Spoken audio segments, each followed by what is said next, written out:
Jika Sosialis Demokratik Amerika berjaya, tidak akan ada lagi Parti Demokratik, dan akhirnya tiada lagi Amerika Syarikat pada akhirnya. Minggu ini, Michigan baru sahaja menyerahkan kawalan Parti Demokratik kepada seorang lelaki yang secara terbuka memuji kumpulan yang disenaraikan AS sebagai kumpulan pengganas seperti Ikhwanul Muslimin. Selamat kembali ke Access of Truth. Saya Emily Schrader dan minggu ini, Abdullah Said telah memenangi pemilihan utama Demokratik untuk Senat Amerika di Michigan yang merupakan satu malapetaka bagi rakyat Michigan. Sekarang, golongan DSA menyebut ini sebagai satu kejayaan progresif, satu keajaiban akar umbi. Tetapi, apa yang progresif tentang seorang calon yang dipuji sendiri oleh Ikhwanul Muslimin? Atau seorang calon yang secara terang-terangan mengejek Lockhart? Lihatlah ini. Sekarang Mike, saya hanya ingin mengingatkan awak. Kalau awak tak tahu macam mana nak sebut nama tu, jangan sebut nama tu langsung.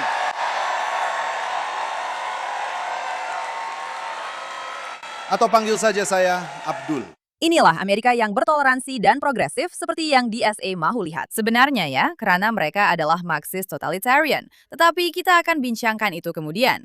Apa yang kita ada di sini sebenarnya adalah kajian case tentang kerusakan moral negara ini. Apabila seorang calon sayap kiri yang membenci Amerika boleh membina seluruh kampanye berdasarkan konspirasi serta diskriminasi etnik dan agama terhadap orang Yahudi, dan akhirnya diberi ganjaran untuk itu. Mari kita mulakan dengan apa yang sebenarnya dikatakan oleh El Said tentang Israel. Di CNN, beliau memanggil negara Yahudi itu sebagai negara penyangak dan secara palsu menuduh Israel melakukan pembunuhan beramai-ramai sambil menambah, apa yang bukan jahat tentang melakukan pembunuhan beramai-ramai menurut pandangan Anda? Dan saya petik, nampaknya El Said tidak mempunyai masalah dengan pembunuhan beramai-ramai apabila ia melibatkan Hamas menyerang Israel yang berdaulat serta melakukan pembunuhan dan penculikan secara besar-besaran. Tetapi sikap Dwi Standard memang menjadi amalan utama apabila melibatkan DSA. El Said telah berulang kali menuduh Israel mengamalkan apartheid. Dia juga pernah menggelar kerajaan Israel sebagai dahagakan darah selepas memenangi pilihan raya. Dan apabila ditanya sama, ada Israel mempunyai hak untuk wujud sebagai sebuah negara Yahudi, dia tidak memberikan jawaban.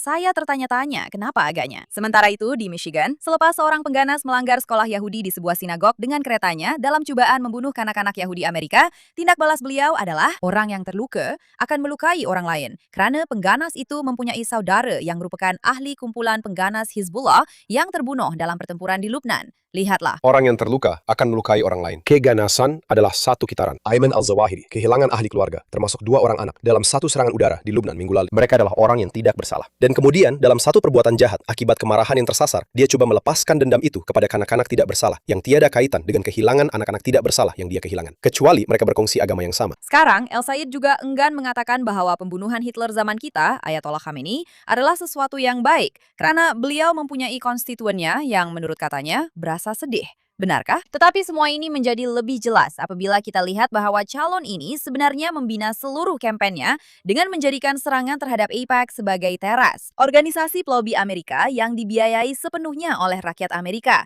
dan memfitnah kumpulan itu mendakwa bahwa mereka beroperasi bagi pihak kerajaan asing. Mereka tidak. Tetapi sementara dia membina jenamanya dengan menolak pengaruh asing, kampanye beliau sendiri secara senyap menerima lebih daripada 115.000 daripada penderma. Yang berkaitan dengan CHAIR, Majelis Hubungan Islam Amerika, sebuah kumpulan yang telah secara rasmi diisytiharkan sebagai organisasi pengganas oleh Emiria Arab Bersatu, serta negeri Florida dan Texas yang telah melabelkannya dengan cara yang sama.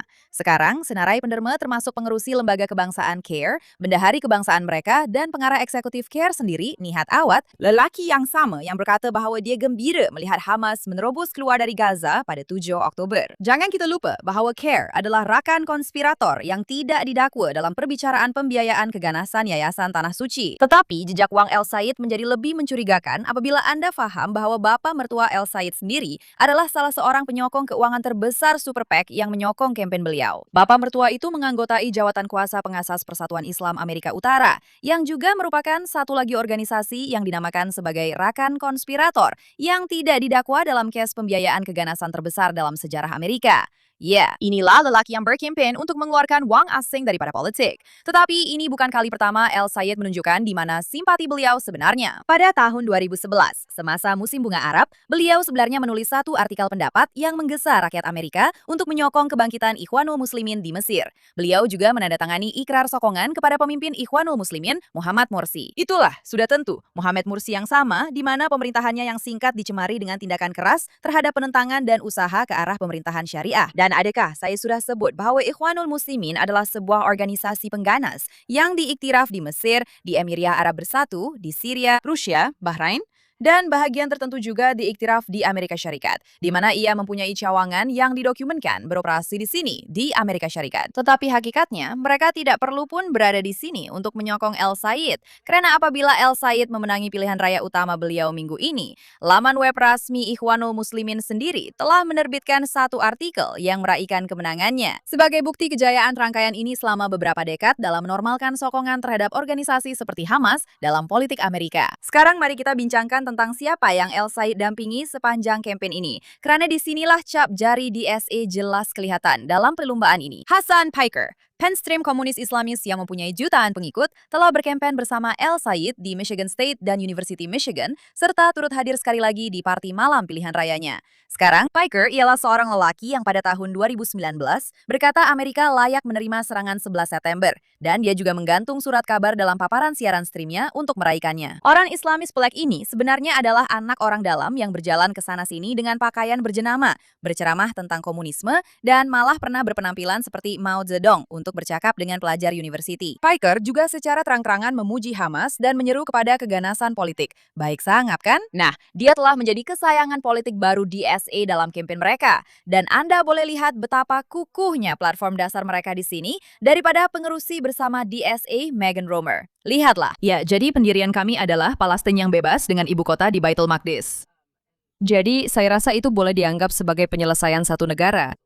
Jadi, perjanjian Camp David yang sedang dirundingkan pada awal abad ini di bawah pentadbiran Clinton, sekiranya rakyat Palestin menerimanya, itu akan memuaskan hati anda.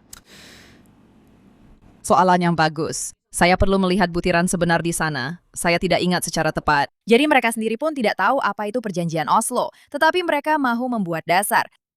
Apa-apapun, kembali kepada Piker. Semalam dia bersiaran langsung dan menuntut supaya Demokrat yang enggan menyokong El Sayed dihukum dengan memanggil Demokrat arus perdana yang bekerja sama dengan pihak lawan sebagai tidak dapat ditebus dan mengatakan bahwa mereka mesti disingkirkan daripada barisan parti. Ini bukan sekedar seorang penstream yang memberi pendapat, oke? Ini adalah sesuatu yang jauh lebih ekstrim yang kita lihat daripada semua retoriknya. Dan siapa dia untuk memberitahu Demokrat siapa yang boleh dan tidak boleh terlibat dalam parti mereka? Dia sepatutnya tidak berada di negara ini pun. Dia benci negara ini. DSA dan orang seperti Piker sedang memaksa ujian kesetiaan dari luar parti ke atas setiap Demokrat yang dipilih di negara ini. Dan atas sebab yang tidak dapat dijelaskan, Demokrat membiarkan mereka. Malah, ahli strategi Demokrat lama, James Carville, telah memberi amaran bahwa pertarungan ini kini sebenarnya menentukan arah mana seluruh parti akan pergi pada purna tahun 2028. Dan walaupun terdapat peningkatan kebencian terhadap Yahudi yang kita lihat, kebanyakan rakyat Amerika tidak mahu komunis yang menyokong keganasan Islamis mengawal keadaan. Tetapi apakah dasar-dasar El Sayed? Apa sebenarnya yang dia mahu lakukan? Baiklah, mari kita lihat. Dia membina hampir keseluruhan kampanye beliau berdasarkan satu dakwaan, yaitu bagaimana dia menentang bantuan kepada Israel, termasuk pembiayaan Iron Dome, sistem pertahanan yang menembak jatuh roket sebelum ia membunuh orang awam Israel. Kenapa? Karena menurut kata-katanya, anak-anak kita tidak terbela kerana sekolah-sekolah telah lama kekurangan dana. Baiklah, mari kita buat sedikit penyeraan di sini. LCD tidak mahu Anda tahu bahwa perbelanjaan faedah mandatori, jaminan sosial, Medicare, Medicaid, dan yang lain-lain membentuk lebih daripada 60% daripada keseluruhan budget persekutuan. Bantuan asing secara keseluruhannya adalah kurang daripada 1% daripada keseluruhan budget persekutuan. Amerika Syarikat membelanjakan lebih daripada $1 triliun untuk pendidikan awam pada tahun lepas sahaja. Pakai Iron Dome yang LCD begitu terdesak, mahu Anda percaya sedang menyebabkan kekurangan dana di bilik darjah Michigan sebenarnya berjumlah sekitar $115 juta sahaja, yang sebenarnya hanyalah umpama kesilapan pembundaran berbanding budget pendidikan bernilai triliun dolar. Ini bukanlah hujah tentang budget. Ia adalah seorang lelaki yang penuh kebencian dan jahil, yang terlalu taksub terhadap sebuah negeri yang beribu-ribu batu jauhnya dan tiada kaitan langsung dengan kawasannya. Kerana pada dasarnya, dia adalah seorang supremasis Islamis. Apa yang berlaku di Michigan minggu ini adalah hasil daripada strategi DSA yang berfungsi tepat seperti yang dirancang. Mereka mahu membina gabungan wang kebajikan, simpati Ikhwanul Muslimin, disokong oleh penstream dalam talian yang sentiasa aktif dan kemudian berpura-pura bahawa inilah yang rakyat Amerika mahukan. Ini benar-benar satu keadaan kecemasan besar untuk Parti Demokratik. Bangunlah Demokrat beralih sekarang ke Iran. Sementara Washington meraihkan apa yang mereka panggil sebagai satu kejayaan dengan rejim Islam, Teheran pasti sedang ketawa. Karena sekali lagi, rejim itu mendapat segala yang diinginkan tanpa perlu mengorbankan apa-apapun. Selama berbulan-bulan, Selat Hormuz telah ditutup secara efektif. Rejim itu meletakkan periuk api, menyerang kapal-kapal di situ, dan mengisytiharkan bahwa mana-mana kapal yang berkaitan dengan Amerika atau Israel yang lalui kawasan itu akan dianggap sebagai sasaran yang sah. Sekarang, Washington sedang berlumba-lumba untuk mengumumkan satu perjanjian dengan rejim itu, dan bersama Oman untuk membuka semula selat tersebut. Dan menurut media rasmi rejim itu sendiri, mereka menuntut satu perjanjian yang akan melarang kapal-kapal Amerika serta Israel daripada melalui selat itu sepenuhnya, serta mengenakan denda ke atas mana-mana pelanggar sehingga 20% daripada nilai kargo mereka. Jadi Washington sedang berlumba-lumba untuk mengumumkan sebagai kemenangan diplomatik satu perjanjian yang akan mengecualikan kapal-kapal Amerika daripada laluan air yang membawa 1/5 bekalan minyak dunia. Faham? Dan sekarang, walaupun pegawai Amerika bercakap tentang pengumuman yang hanya beberapa hari lagi, rejim itu masih mencari jalan untuk mengubah syarat-syarat perjanjian. Maksud saya, hujung minggu ini, Menteri Luar Negeri Abbas Araghchi memberitahu wartawan bahwa Selat Hormuz sebenarnya tidak akan dibuka semula, walaupun perjanjian Oman dimuktamadkan, karena menurut Teheran, Amerika Syarikat masih berhutang konsesi kepada rejim itu karena didakwa melanggar kerangka gencatan senjata asal dari bulan Jun. Sekarang, Araghchi secara khusus menuduh Washington melemahkan kawalan Republik Islam terhadap laluan air itu dengan coba mewujudkan laluan perkapalan alternatifnya sendiri. Mengerikan, di perairan yang sudah tentu bukan milik Iran. Dalam kata lain, rejim itu menuntut agar Amerika Syarikat berhenti coba melindungi kepentingan perkapalannya sendiri di laluan air yang Iran sendiri pun tidak kawal sepenuhnya, dan menggambarkan kepentingan diri Amerika sebagai janji yang telah dimungkiri kepada mereka. Inilah sebabnya Anda tidak berunding dengan rejim Islam atau IRGC. Anda kalahkan mereka secara ketentraan. Saya ingin mengingatkan Anda bahwa ini adalah rejim yang sama, di mana ketua perunding mereka sendiri, Ghalibaf, secara terbuka mengejek Presiden Trump minggu ini karena berulang kali mengancam serangan besar-besaran dan kemudian membatalkannya. Tetapi malangnya, dia tidak sepenuhnya salah tentang corak ini, sesuatu yang telah kita bincangkan dalam rancangan ini. Trump suka bercakap, dan setiap kali Washington berundur, rejim itu belajar pelajaran yang sama sekali lagi bahwa ancaman dari Amerika Syarikat boleh dirundingkan, dan taktik melengah-lengahkan massa berkesan. Saat ini bukanlah gencatan senjata antara dua pihak yang keletihan yang sedang mencari keamanan. Maksud saya, ini adalah rejim yang membunuh pengganti pemimpin tertinggi mereka sendiri. Krisis menjadikannya sebagai kelebihan dalam rundingan. Menggunakan kebergantungan dunia terhadap minyak teluk sebagai pengaruh untuk menyingkirkan Amerika Syarikat dan Israel dari salah satu laluan air yang paling strategik di dunia. Dan sebenarnya, ia berhasil karena Washington lebih maukan jalan keluar berbanding IRGC yang benar-benar memerlukannya. Sebenarnya tiada versi perjanjian ini yang akan berakhir dengan Republik Islam berkelakuan lebih baik. Rejim itu tidak tiba-tiba menemui komitmen terhadap kebebasan pelayaran atau undang-undang antarabangsa. Dan sebenarnya, setiap hari perkara ini berlarutan adalah satu hari lagi yang rejim itu gunakan untuk membina semula apa yang telah dimusnahkan secara berkesan oleh Amerika Syarikat dan Israel pada bulan Februari, sama ada program nuklir atau program peluru berpandu balistik. Washington sepatutnya menyebut perkara ini seperti apa adanya, yaitu penyerahan Amerika, karena keseluruhan rundingan ini sekadar berkisar pada satu laluan perkapalan. Itu bukan tujuan sebenar peperangan ini. Apa jadi dengan program nuklear? Apa jadi dengan pemusnahan program peluru berpandu balistik yang mereka sedang bina semula dengan begitu pantas? Apa jadi dengan rakyat Iran? Masih ingat mereka? Mereka yang pentadbiran ini suruh bangkit, mereka yang presiden janji akan hantar bantuan. Ratusan hukuman mati telah pun dilaksanakan pada tahun ini sahaja. Dan ratusan lagi beresiko dihukum mati atas tuduhan seperti pengintipan dan permusuhan terhadap Tuhan. Semua ini berlaku sementara rejim masih aktif meletakkan periuk api di laluan perkapalan dan menyerang kapal tangki. Malah hujung minggu ini, UAE melaporkan bahwa rejim telah menyerang sebuah lagi kapal pada hari Sabtu. Dalam minggu yang sama, Washington menganggap ini sebagai kemajuan. Jadi tidak, ini bukanlah rundingan sama ada rejim akan mendapat bom atau tidak. Karena setakat ini, dan saya harap ia akan berubah, tetapi realitinya Rumah Putih telah mengkhianati kita dan menukar keseluruhan matlamat perang hanya untuk satu laluan perkapalan. Dan mereka benar-benar pikir kita cukup bodoh untuk mempercayainya apabila mereka menganggapnya sebagai kemenangan. Ini bukanlah kemenangan, ini hanyalah sandiwara politik untuk pilihan raya pertengahan penggal. Dan sejujurnya, ia adalah sifat pengecup yang secara langsung memberi keberanian dalam case ini kepada kejahatan. Dan sekarang seperti biasa, kita ada kisah baik, buruk, dan hodoh untuk minggu ini. Saya ingin mulakan dengan kisah baik minggu ini karena akhirnya fakta mula berhasil membetulkan histeria media selama hampir setahun ini. Satu tinjauan pemakanan baru yang diselaraskan oleh klaster pemakanan UNICEF sendiri, yaitu badan yang sebenarnya mengendalikan sistem pemantauan pemakanan Gaza, baru sahaja mengukur kekurangan zat makanan akut dalam kalangan kanak-kanak Gaza, mengikut wilayah, termasuk ketinggian, berat badan, lilitan lengan, menggunakan metodologi yang sama seperti yang digunakan di seluruh dunia. Dan hasilnya menunjukkan antara 0,2 hingga 0,8%. Sekarang, itu setara dengan atau lebih rendah daripada kadar Gaza sendiri sebelum perang. Dan ia juga standing dengan apa yang Anda akan temui di negara maju, bukan di mana-mana zon perang yang sedang dilanda kebuluran atau negara yang baru mengalami kebuluran. Ingat, ini bukanlah IDF yang mengeluarkan data ini.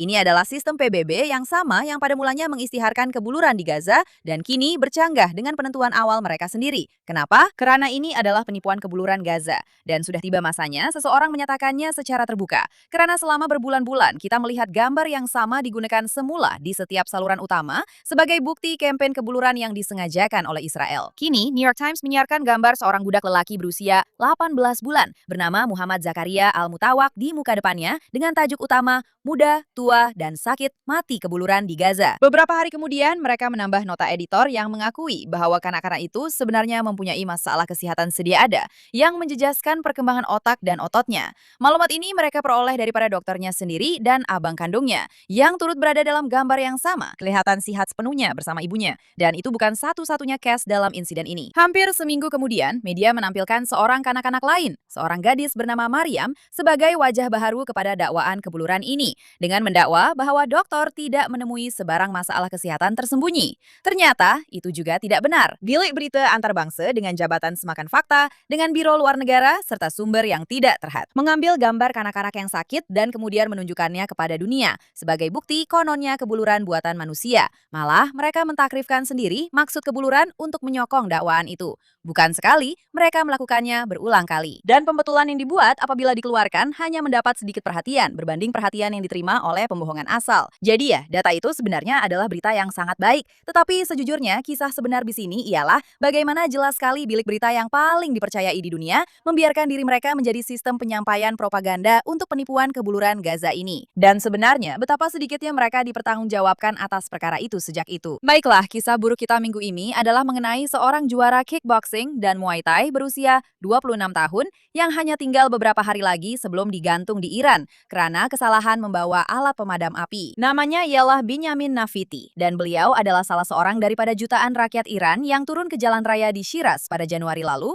untuk menuntut pengakhiran kepada Republik Islam itu sendiri. Beliau telah ditangkap pada 3 Januari dan dituduh menyembur alat pemadam api ke arah pasukan keselamatan yang menaiki motosikal. Tiada sesiapa yang cedera, tiada yang mati, dan pendakwa raya rejim sendiri sebenarnya telah menggugurkan tuduhan cobaan membunuh serta membawa senjata karena tiada bukti untuk menyokong tuduhan itu, malah di mata mereka sendiri. Tetapi daripada membebaskannya, mahkamah hanya menamakan semula apa sahaja yang mereka boleh cari yang masih tinggal, yaitu memerangi Tuhan, yang merupakan kesalahan yang boleh dihukum mati di sana, dan menjatuhkan hukuman mati ke atasnya. Dalam masa sehari selepas penangkapannya, ITV Negeri sudah pun menyiarkan pengakuan paksaannya. Peguamnya pula telah dinafikan akses bermakna kepada anak guamnya, dan dia telah ditahan dalam kurungan bersendirian. Baru-baru ini, dia telah dipindahkan ke penjara Adalabad, sebuah fasiliti yang dikenali sebagai tempat di mana rejim menjalankan hukuman mati di Shiraz. Jadi, dia dijadwalkan untuk dihukum mati. Dan sekarang, abangnya secara terbuka merayu kepada Presiden Trump supaya campur tangan dan mengusahakan sebarang perjanjian saat akhir sebelum hukuman mati ini benar-benar dilaksanakan.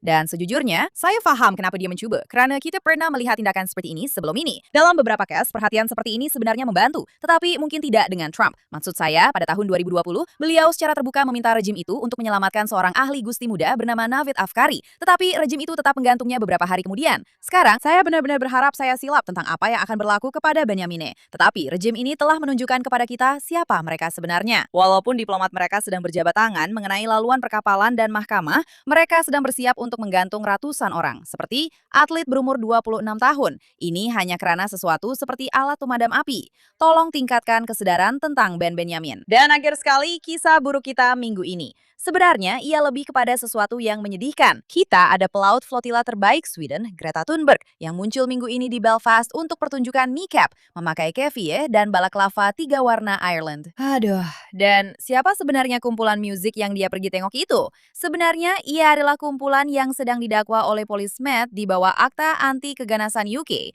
karena memamerkan bendera Hezbollah di atas pentas di London. Dan persembahan pembukaan Bob Vylan, kumpulan yang sama di mana vokalis utamanya memimpin penonton Glastonbury melaungkan mati kepada IDF tahun lepas. Saat yang begitu teruk sehingga BBC sendiri mengakui mereka sepatutnya menghentikan siaran langsung itu. Jabatan Negara Amerika Serikat juga bertindak dengan membatalkan visanya. Dan dia masih muncul dalam sebuah podcast beberapa bulan kemudian dan berkata bahwa dia akan melakukannya lagi, malah berkali-kali. Inilah orang yang dipilih oleh Greta Thunberg untuk diluangkan masa bersama sekarang. Dan itulah yang membuatkan saya rasa sangat sedih. Ini adalah seorang wanita muda yang benar-benar membina kehidupan awamnya atas isu perubahan iklim, mengajak anak-anak ponteng sekolah dan berarak demi planet ini. Namun entah di mana silapnya, dia mau menukar semua itu hanya untuk bersorak bersama orang ramai yang melaungkan kematian kepada IDF, menyertai flotila haram dan meraihkan sebuah kumpulan musik yang ahlinya sedang berdepan tuduhan karena menyokong Hezbollah. Betulkah? Maksud saya, bagaimana Anda boleh berubah daripada ingin menyelamatkan planet ini kepada menjadikan kebencian terhadap orang Yahudi sebagai perjuangan utama Anda?